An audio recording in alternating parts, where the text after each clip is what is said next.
Hey guys, it's gonna probably sound a little shitty because I'm on the road in my car going to work, so forgive me for that. But this is the only time I can record today and react to the game last night, Game 5, the Heat, stave of elimination. Now down 3-2 in the NBA Finals, and I just wanted to get on here because I wanted to just react and just kind of, I don't know, dude. I'm proud of this team, dude. I've been a Miami fan, 31 years. I've seen every first. I've seen the first winning season, first playoff berth, first playoff series win, the first time you ever had an all-star represent the team. Just everything. I was here before Pat Riley was president. I was here during the Chaffel Cunningham era, if you will, which was a disaster, to be honest with you, because I just haven't got over that Steve Smith trade in 1994 to Atlanta. Kevin Willis, just saying. But I've seen it all. I've had teams throughout the years I prefer more than others, like certain individual teams I prefer more than others. Within 31 years of Miami Heat fandom, this one is my favorite, and that's a lot for me to say because there's teams from the early years with Kevin Locke created. I've always had a kinship for the 93-94 team that had a kinship for. Of course, the 12-13 team that had a winning streak, and the LeBron, Wade, Bosh 12-13 team I loved. But this one, man, the mix, the guts, the mix of players, man. First off, the veterans with the youth, Jimmy. It's a great vibe, and it was set early on for the word go. I said it before in this podcast too that Jimmy Butler is the perfect Pat Riley, Eric Spoelstra extension, and probably the best star in terms of defining what they want since Alonzo Mourning. Not saying it's better than Dwayne Wade or LeBron James or whatever, but just saying in terms of what if Pat Riley and Eric Spoelstra were to design their own player into their image, Jimmy Butler would be that guy. Alonzo Mourning was that guy for Miami, in the same way that Pat Riley, wanted.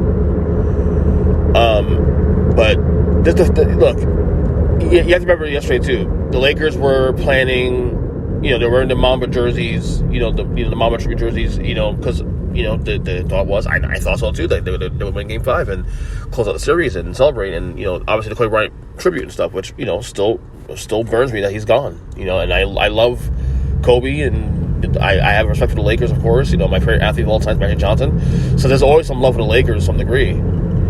But I love the fact that the Heat did not let that be a footnote. They did not allow that to dominate. They kept pressing. No excuses. We out Goran Dragic still for the series. Bam's only has missed 2 games, and we're right there. And they found a way to win. They found a way to call back and win. LeBron James played phenomenal last night. Phenomenal. And yet still, they find a way. They find a way, man. This is the thing. And there's a lot of discussions to be had too when this series is over. We can have it now, but obviously the legacies and stuff, LeBron and all that. We'll see how the series goes. I still think the Lakers will win 6 games. I had it in 6 games when the series started, so technically I'm on a win-win now. But a lot of things things in play here. Anthony Davis got hurt last night. He got hurt twice last night, actually. So his status for the game might be something to look at. I'm looking at it now, a situation where I've gone from, we got 2 games, I should be happy, to now if AD's hurt, and I'm not sure if he'll be out the Game 6, but if he's not effective Game 6, is that the opening the Heat need or have that to actually win this series? We've seen the Nuggets this year come down from 3-1 deficits twice this year in the playoffs. It's not insurmountable, and certainly since the series started, and it's funny because we're now 5 games into the series now. It's still going on. And if you told me after games 1 and 2 that would be at 6th game, I'd have called you a liar. The Heat has found a way to make this series competitive after, a terrible game 1, and then game 2 wasn't much better. All of a sudden, they win Game 3 to stay alive. Game 4, they're literally a few possessions to win that game. And I said on Twitter that if, I still believe if Goran Dragic plays Game 4 and he's healthy, they win that game because there's a lot of dead Kendrick Nunn possessions that hurt. And yet, Nunn played better in Game 5. Kudos to him. So the Heat have found a way to turn the series around to not only be competitive, but also take in 2 games. And that's what's amazing to me about this series.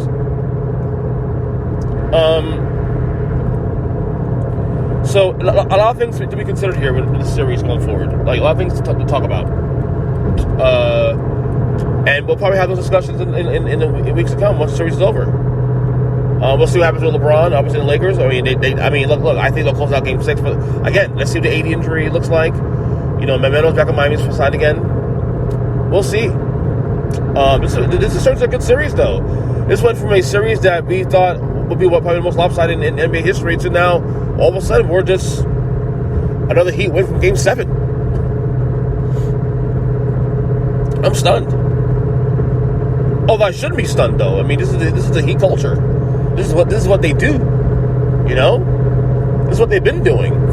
This series also is the reason why Erik Spoelstra is now the best coach of basketball. He's been top 3 and 5 for the last couple of years, but right now, at this point, I mean, you're beating number 1 seed Milwaukee Bucks. You're beating Brad Stevens and the Celtics. You're now taking LeBron and the Lakers to 6 games without 2 of your best players most of the series. This is why Erik Spoelstra is the best coach of basketball. It's not an argument anymore. Yeah, we say Pops.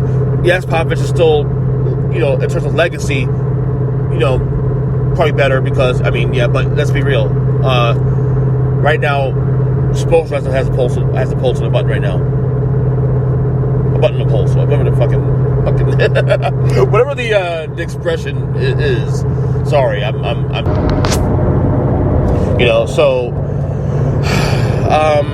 sorry, I got a phone call there. It's one of those things like I don't know. I'm just proud of this team, man. Really proud of this team.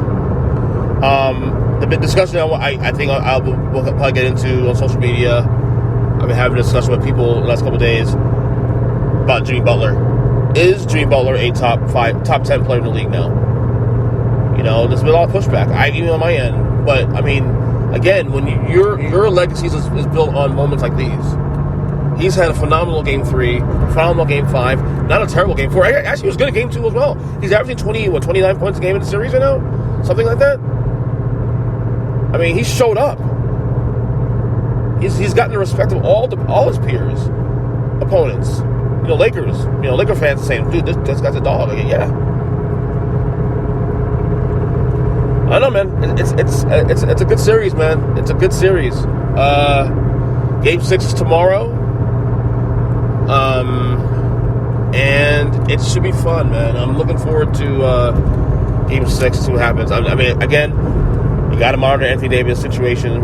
He got hurt twice yesterday. He was hobbled in the game. You saw him walk to the locker room, hobbled as well, too. Obviously, as a Heat fan, I'm not going to lie. Like, it would help if he's not playing, but you want to be the guy that's full strength. Also, too. It's strange to say that, considering that our team hasn't been that way. By the way, I saw a video of Jimmy Butler after his press conference yesterday, limping off the podium. Like, my God, like that dude's a dog, bro. I mean, again, that guy brings it. That's why that's why on this podcast I said I wanted him here, because to me it was more than just this talent. It was him being a culture changer.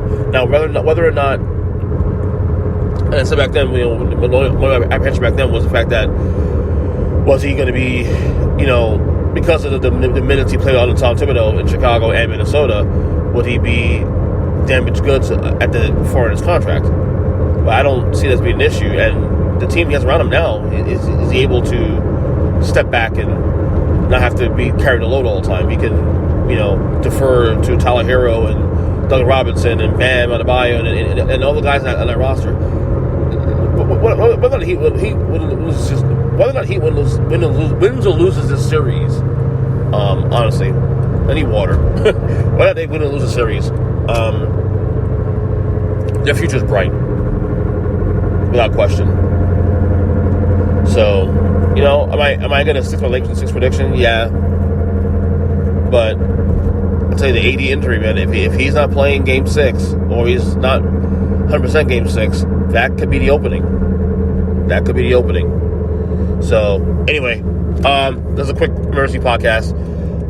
No music, no intro, outro music, because I'm just literally putting this out right now immediately. So, get at me on Twitter, EJChristian7, earnestspeaking.net, the website, it's back. The newsletter too, if you want to check the newsletter, I'm going to start doing those probably next week. earnestspeaking.substack.com. And until then, we get a bagel if I go to work. So, love you guys. Take care. And until the next one. Later.